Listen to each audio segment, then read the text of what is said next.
सत्संग की आवश्यकता क्यों है? तो भैया मम्मी गई नानू के पास, नानू से बात कर रही है। ये मेरे नाना जी है।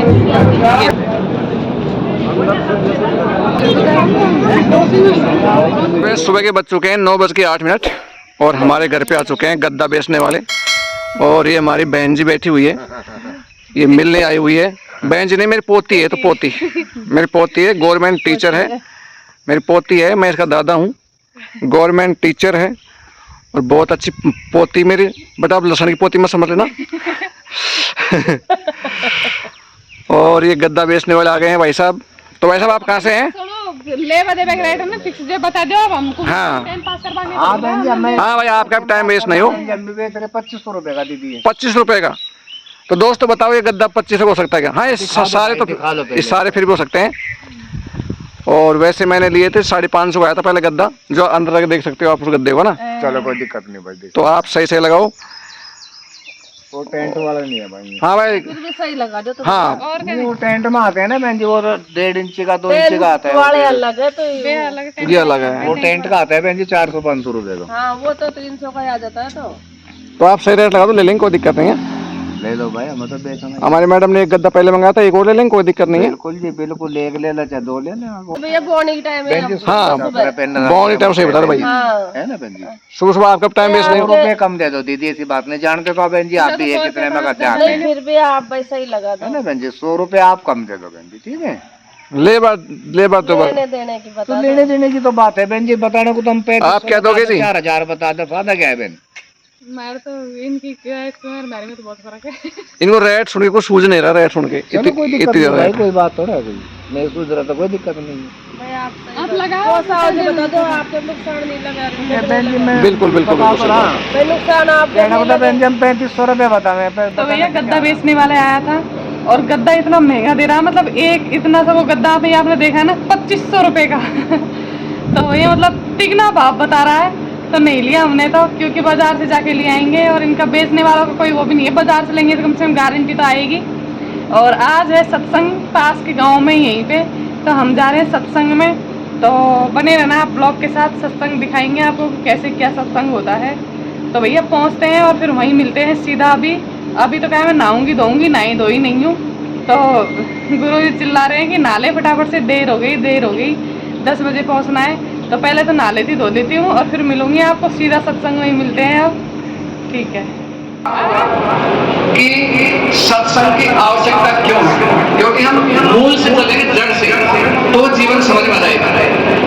सत्संग की आवश्यकता हमें इसलिए है, आज आप किसी से फोन पे बात करते हो या आमने सामने हालचाल पूछते हो कि भाई तू कैसा है। अधिकतर लोग ये कहते हैं कि भाई साहब कर रहे हैं टाइम पास, चल रही जिंदगी, घसीट रहे जिंदगी, धक्का पेट गाड़ी चल रही। इसका मतलब ये होता है कि वो बहुत खुश जीवन से नहीं है, जीवन का आनंद नहीं आ रहा। और जीवन का आनंद इसलिए नहीं आ रहा क्योंकि हमें जीवन जीने की कला पता नहीं है। तो सत्संग की आवश्यकता इसलिए होती है, सत्संग हमें ये सिखाता है जीवन जीने की कला, कि इस जीवन में हमें कह सके कि आनंद के झरने फूट रहे हैं, जीवन का आनंद आ रहा है, मैं बहुत खुश हूँ, ये हम कह सके। ऐसी कला सिखाने का नाम सत्संग है। सत्संग भेष बदलने का नाम नहीं है, केवल भजन गाने का नाम नहीं है। और ऐसा नहीं कि सत्संग के अंदर मीठी मीठी बातें कर ले और जीवन के व्यवहार रूप में वापस से वही आदत डाल ले, ऐसा नहीं है। हमारा पूरा जीवन ऐसे आदतों से युक्त हो कि चारों तरफ प्रेम ही प्रेम दिखाई दे, इसका नाम सत्संग है। तो सत्संग हमें सिखाता है जीवन जीने की कला।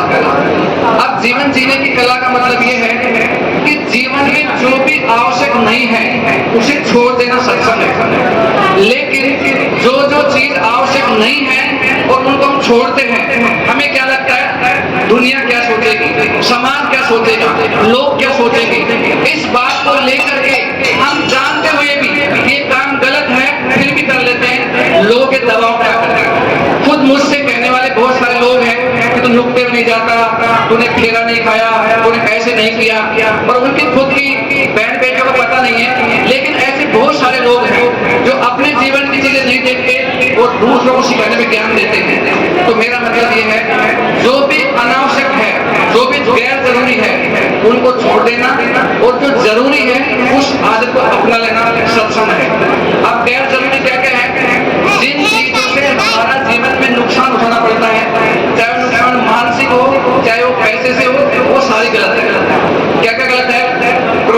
गलत है, किसी का छीना झपटी करना भी गलत है, नुक्ता करना भी गलत है, शादी में दहेज देना भी गलत है, इस सारी चीजें गलत है। मुहूर्त निकलवाना भी गलत है, क्योंकि सबसे बड़ा मुहूर्त जब हम इस दुनिया में आए उसका कोई मुहूर्त नहीं है।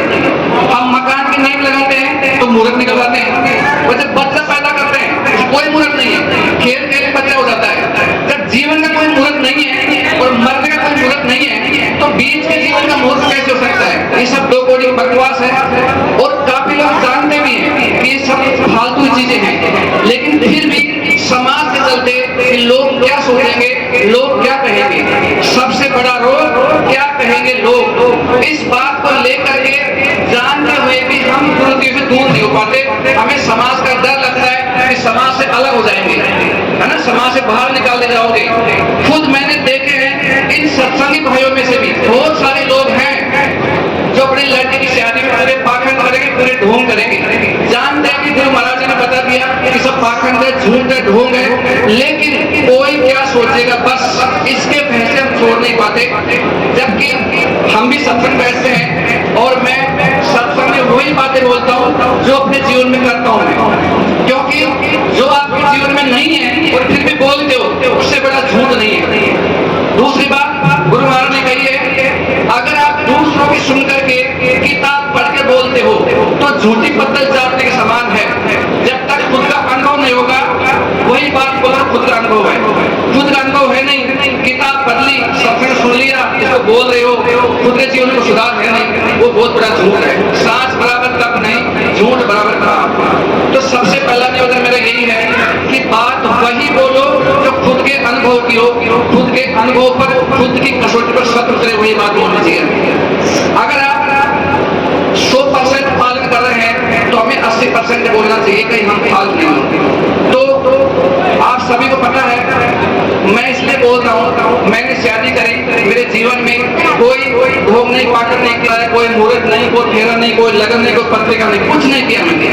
मकान का मुहूर्त लगाया तो सारे लोग इकट्ठा हो गए, तो ये क्या कर रहा है भाई साहब, ये तो सूते देव है, अभी देव सो रहे हैं तो क्या कर रहे हैं, मुहूर्त लगाना मकान का। मैंने कहा अगर देव सो रहे हैं तो सारे मंदिरों में ताला लगवा दो, क्योंकि देव तो सो रहे हैं, आप क्यों उसमें पानी डाल रहे हो, क्यों घंटा नहीं बजा रहे हो, उनकी नींद क्यों खराब कर रहे हो, जब देव सो ही रहे हैं। तो ये सारी दो बड़ी बकवास है। तो मेरा निवेदन यही है कि हम सत्संग में बैठ कर, जैसे नहाए हुए आदमी में और बिना नहाए हुए आदमी में फर्क दिख जाता है, वैसे सत्संगी आदमी में और संसारी आदमी में फर्क होना चाहिए अलग अलग। उसकी बातों से पता लगना चाहिए कि आदमी सत्संगी है। तो मैं ज्यादा समय नहीं लूंगा, और क्योंकि यहाँ बहुत सारे प्रबुद्धजन बैठे हैं, बहुत सारे विद्वान बैठे हुए हैं, उन सबको मौका मिलना चाहिए, क्योंकि मैं तो स्थानीय नागरिक हूँ, मैं तो यहीं का हूँ, इसलिए आप सभी लोग हमारे मेहमान हैं, अतिथि हैं, तो आप सभी को सुनने के लिए हम यहाँ आए हुए हैं। इसलिए हमारा एक धर्म बनता है कि आप लोगों की सेवा करें और आप लोगों के द्वारा जो वचन दिए जाए उनका पालन करें। एक बार फिर से बोलेंगे, प्रेम से बोले गुरु महाराज की जय हो।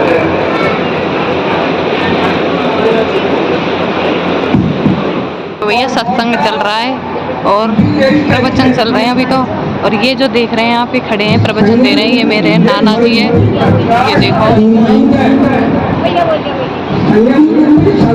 ये मेरे नाना जी भैया। सत्संग की समाप्ति हो चुकी है और सारे भजन और प्रवचन होने के बाद अब प्रसाद वितरण हो रहा है। पहले लोग पूरा बना नहीं पाए थे तो काफ़ी लोग तो जा चुके हैं और कुछ लोग बचे हैं, अब खाना होगा। काफ़ी लोग सत्संग में आए थे, तो आप सभी लोग सत्संग के बारे में कुछ जानना चाहते हैं तो कमेंट्स करके बताइए, आपको सारे प्रश्नों का जवाब मिलेगा। और ये हमारे गुरुजी हैं। तो भैया मम्मी गई नानू के पास, नानू से बात कर रही है, तो देखो भैया मम्मी आ गई और मैं आ गया नानू के पास, नानू से बतला रही है।